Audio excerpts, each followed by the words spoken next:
A questo punto inizia la trasmissione. Tutti i partecipanti sono in grado solo di ascoltare. All right.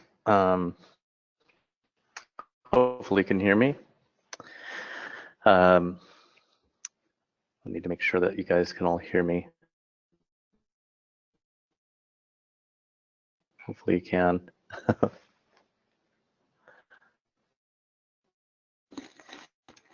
Yeah, could somebody say, I guess, the presenter? Somebody, you can hear me?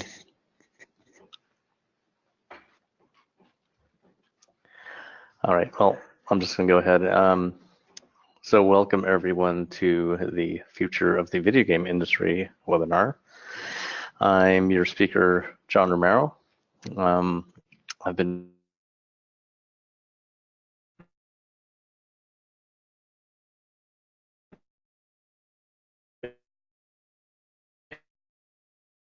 making video games over time and over the years, and I'm just gonna kind of share with you what I think about where the a lot of people like to ask, like, where are we going as an industry? The past 30 years have been full of innovation, from the first 3 computers that kickstarted the industry, which were the Commodore PET, TRS-80, and the Apple II. And consoles, PCs, and mobile have been the result of the past decade's advances in tech and in design.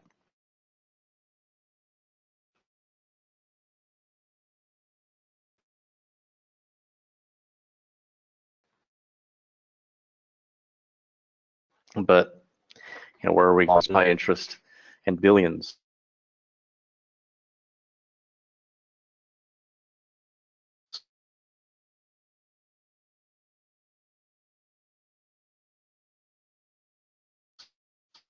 of dollars in investment in virtual reality, which is helpful for most people.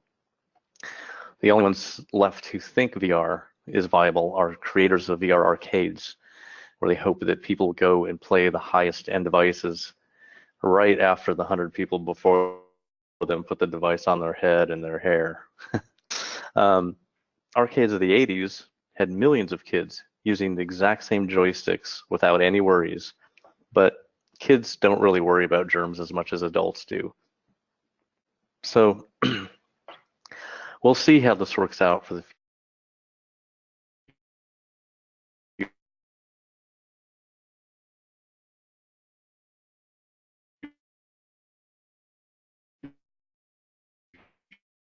future of VR arcades, but I don't really have high hopes in how videos can basically the way to play games, play the technology with the brightest future. In fact, the future of AR is so bright that the world's most valuable company, Apple, has put their weight behind the technology, and they've created ARKit, which is an easy-to-use programming interface for creators to use to build AR-enabled apps on their iPhones and their iPads. I believe that augmented reality is a very strong market to build apps and games in, and if it's done really well, you can create something really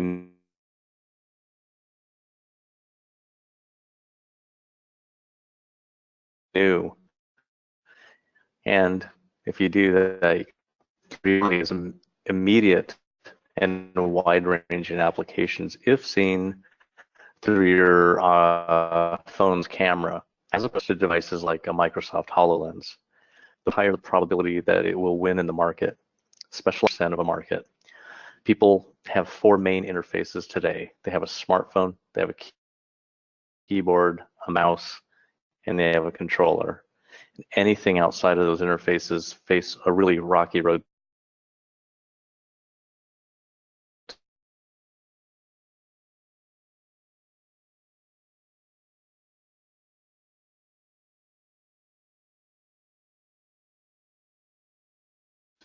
interface design resulted in some interesting game designs, such as Hitman Sniper, shown here. To keep you from navigating in a 3D world, you're basically a scene with your finger and zooming in to take out targets.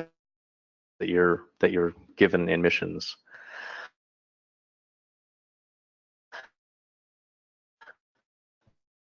But as mobile gaming literacy has increased very quickly, players are now very comfortable navigating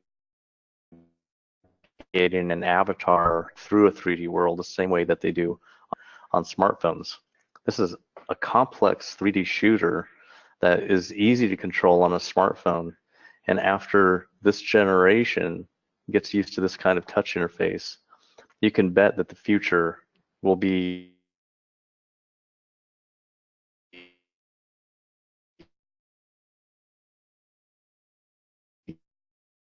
innovating new ways of control using way to develop real 3D games for mobile.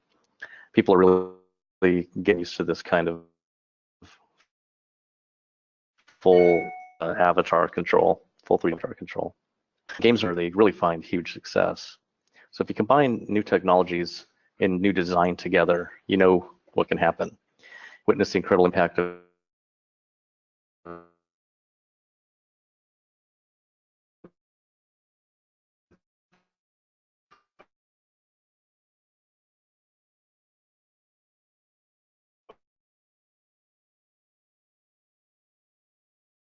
Pokemon, and people always went on combining a popular franchise with an innovative technology makes your job marketing the game much easier because at least one of the elements of your game is known and it's treasured, hopefully. I believe that procedural generation is going to reach a more impressive level as programmers and designers apply and discover more advanced techniques such as machine learning. Creating levels by hand is tedious, and it takes a very long time when you're building a giant world like Red Dead 2. So tools to help generate those worlds, then having artists and to that data that's generated greatly increases the scope of what a really small team can do.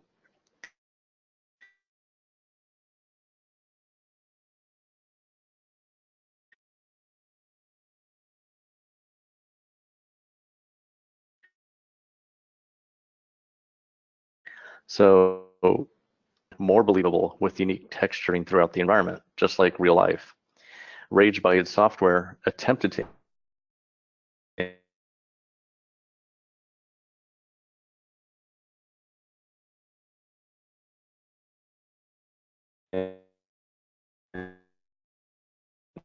innovate by correcting things that were already in the graphics card, which kind of makes the way you use a graphic card a little inefficient.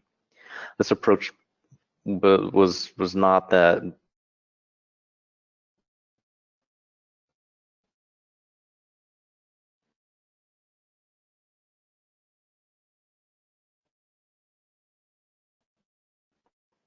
interesting because pieces of extreme, so it's resulted in a lot of visual tearing and texture popping.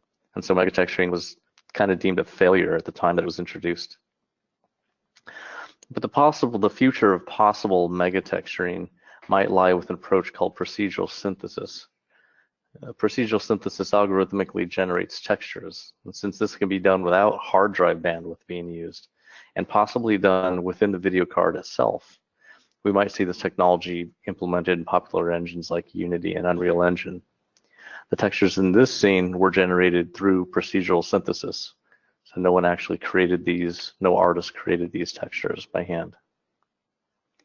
Now, interestingly, this technique has been used since the early 1980s on the Commodore 64, the Atari 800, and later computers that were part of what was called the demo scene. Of course, memory was far more restricted back then, but it's the reason why this approach was created. I still believe that games have to have great design to be successful. Games that are clones of other games always have a discovery issue because players don't know why they should play iteration 1005 of a match 3 game design. Standing out from the crowd with design is very important to making your game visible. Tech itself is not enough, but great tech combined with great design is a huge win. Microsoft's technology was not world-shattering tech, but its design was. It's one of the world's most valuable properties because of its design, much like Nintendo was created with Mario. The tech for Minecraft was good enough to realize the idea, but the idea was much bigger than the tech. Like, what does all this great technology and design mean? There are several directions being taken all at once with VR, AR, sophisticated mobile interfaces, and new technologies to enable bigger worlds. Like, what does it mean for you? Well, it means what it's always meant. We're going to continue to have even more amazing games.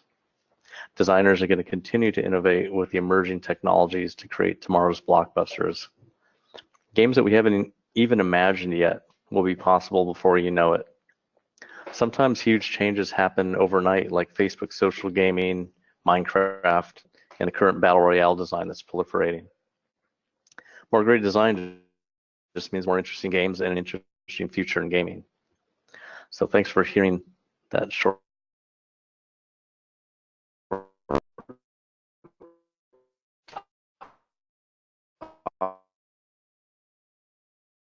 And I think I'm going to be doing some QA.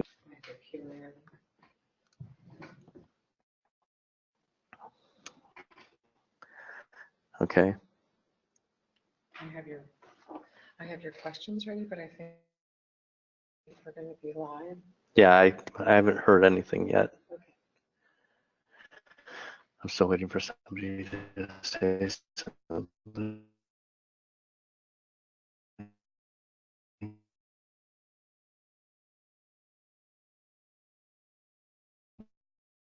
Think that the rise of indie teams is influencing the market somehow?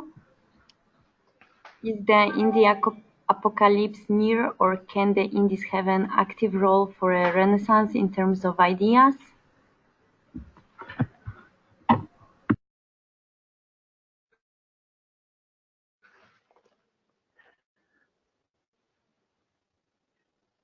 Sorry, way through.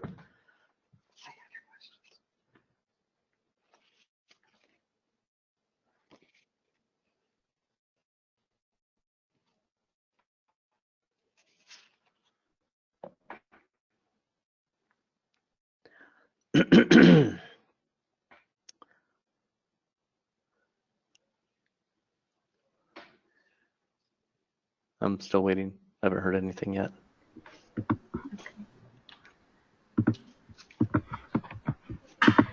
Okay, the first question. What do you think about virtual reality future? Will it be used as better as possible? Okay, I can hear you now. What do I think about the virtual reality future?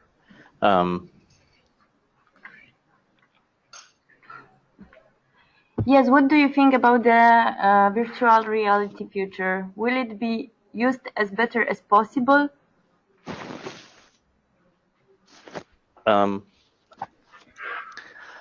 As better as possible. I'm trying to understand what that means. The people are going to be,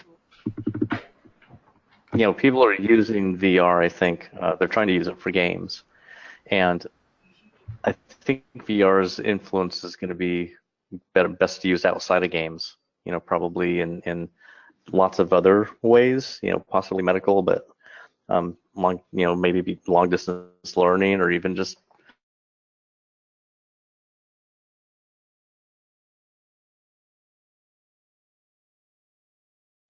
Another question. Hey, John, what's your thoughts on learning. People have.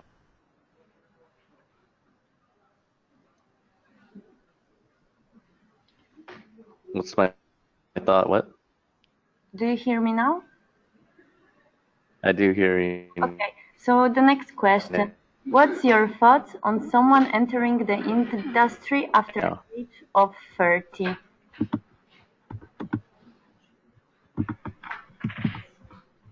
After the age of 30 in the industry, at any age, really, if you have a real passion for making games and you've never done any development, it's never too late. If you don't know anything about a person and you get something on their website or through the mail that basically blows you away, it doesn't matter. Creating something that you think is great. Really, the age doesn't matter. And in your opinion, what shall the person do to enter the world of video game programming?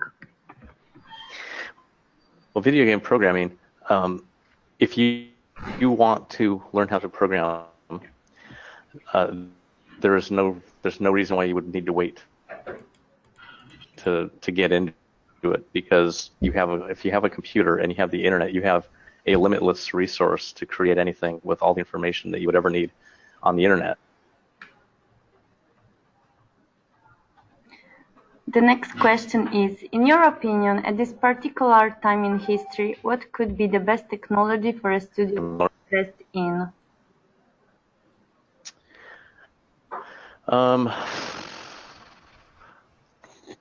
I'd say augmented reality is probably one of the best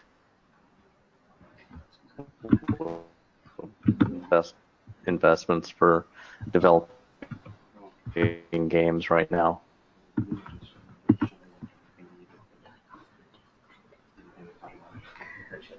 Okay. Wait a second, there are more to come. Okay. Okay, the next question. Do you think that the rise of indie teams is influencing the market somehow? Well, the entire computer gaming industry was created by indies in the first place. And indies have always been part of the critical equation for pushing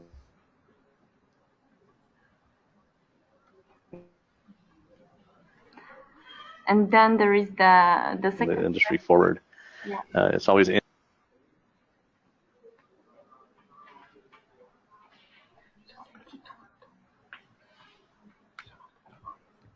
Yeah.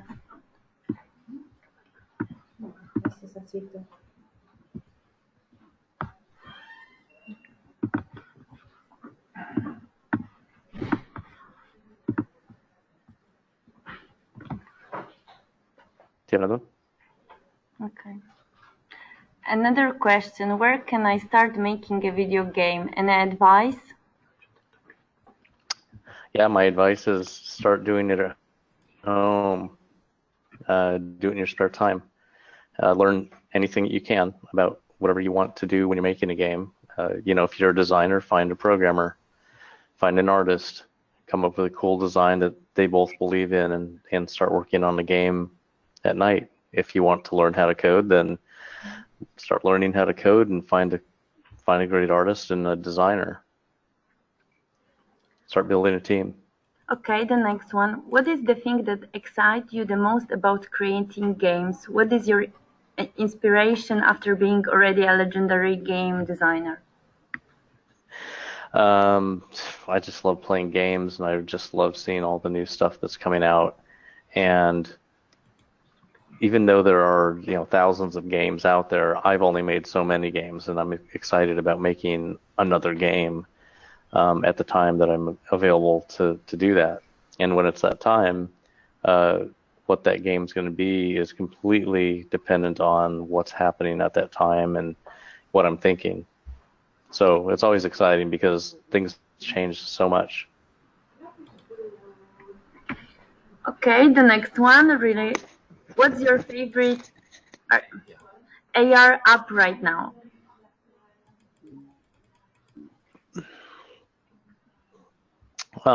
Geez, my favorite AR app.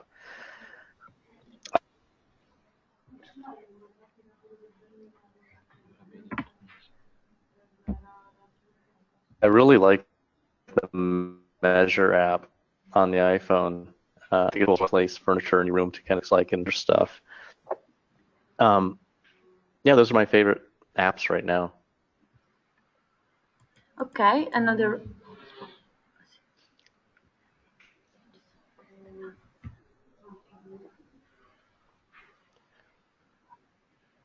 What's the future of video games in terms of storytelling and narrative, in your opinion?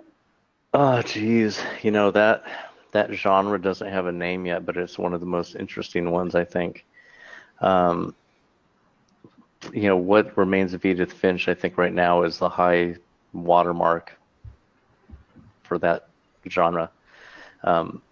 It's an amazing game that really shows it's not the potential. They realize the potential of telling a story, but it shows a really amazing direction in how you can combine story and gameplay and do it in a really high-end fashion, like using Unreal 4.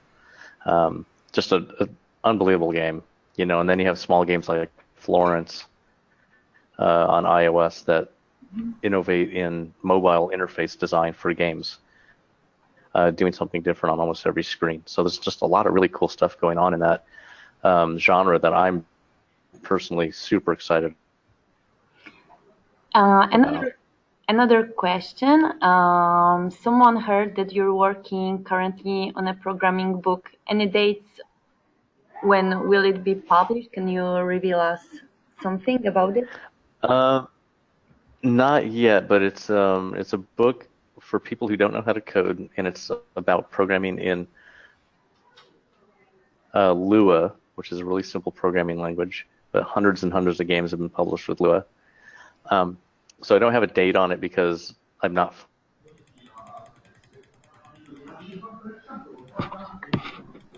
working on it full time, but I've gotten it's being baked, so they understand it.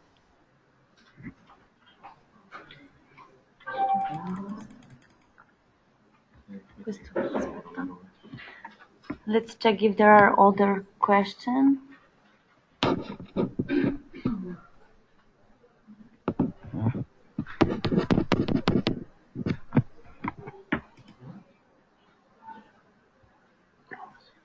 Okay, there is another question. Do you think that in the next years we will see a hardware future converge in console and PC, or one or the other will differ substantially from the other? If yes, how? So far, I thought that consoles would be close to being gone right now, and I know that people have recently been saying that they also believe consoles are going to be gone. But I still see a lot of people loving their consoles, just loving that they have a device to put in the living room, have a computer, and it's different than their smartphone. So, I just don't see consoles going away after this generation. I think there will at least be one more generation of consoles. But technology changes so fast that we might see a replacement, by the end of the next generation of consoles. And it could be something that is smartphone based. Okay, this will be a long question. Let's start with a quote. Greg Kortiskian once said that we should always design considering the medium's strength rather than struggle with its limitations. Do you think that too many developers on VR and mobile, to name two, are just bringing the PC experiences to such devices instead of creating new forms of entertainment? Well, a lot of what people show when they show VR demos are games or experiences that are not ports of PC entertainment. They know that it's important to show something different that VR does that you can't get anywhere else. And I have played my share of VR demos that were absolutely just ports of PC or console things that were not interesting. But the ones that are using VR and made just for VR tend to be things where you're not moving around as an avatar, but you're kind of standing in one place or sitting in one place. Just because moving around in a space in VR is a little disorienting to people. So because of that, I still haven't seen a design that makes me go, this is exactly why I want VR. I just haven't seen that killer app yet. Okay, let's start with like last questions. What do you think about the free-to-play business model? Will it ruin the quality of video games or make them better? In your opinion, what do you think about it? Free to play, it depends on really who is financing the development of the game.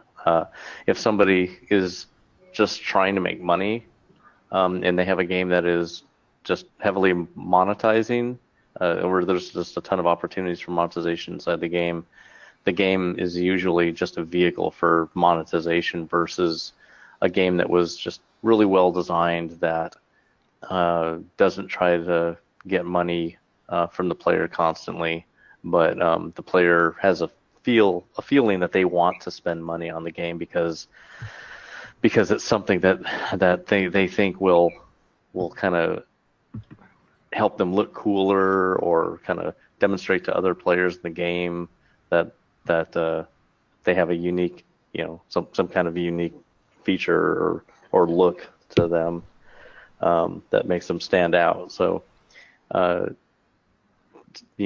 are all kinds of people getting into free to play, but I really believe that free to play game marketing is a super fair way for people to check out a game without having to spend money. Because if they don't like it, well, spending money before finding out that you don't like a game it's like there's no reason for that nowadays. So I think it's a fair way of doing it, but also I think that games that are free to play need to somehow make money. But I think doing it in a completely non-annoying way makes it a winner, the way that Team Fortress 2 has done it, or Fortnite. Now let's change the topic a bit. Do you think that video games can be used for emotional education? Well, yeah, I mean, even regular video games can be can be used for that. It's just hard, it's hard to get all the different kinds of emotions out there, out of a player. You have to. Most games are all about aggression and rage, getting that emotion out, which is actually not hard to do. But really, really good storytelling is important for a game to pull out other types of emotions. So I think that in the future there's going to be games that kind of explore more of that. But we just need, every year more designers join the industry. So at some point somebody's going to come across an interesting way of tapping into people's emotions in a way that no one's seen before, and then that might be, a new way that people can take games, and maybe there'll be a new genre for it. Okay, another question. Do you think the video gaming industry is still challenging and full of potential to innovate itself like it was in the 90s? Or now is it only a matter of money and great graphical design? The industry is always innovating. Otherwise it would stagnate. It's always getting new technologies and new designs because that's what people are trying to do on a daily basis. There's sure a lot of companies that just want money and they don't really focus on that, but there's a vast number of developers out there that know they want to see something new and interesting and they want to be part of making that happen. And that's, sometimes that's what drives most developers in the industry is this feeling and this need to create something that no one has seen before. So there's a ton of people out there working on that, and it's hard to do, which is why it doesn't happen all the time. But the industry is not full of people who only care about money. Okay, time for a last question. What are you thinking about the way we work in the future, especially with the current discussion about how big companies handle their employees?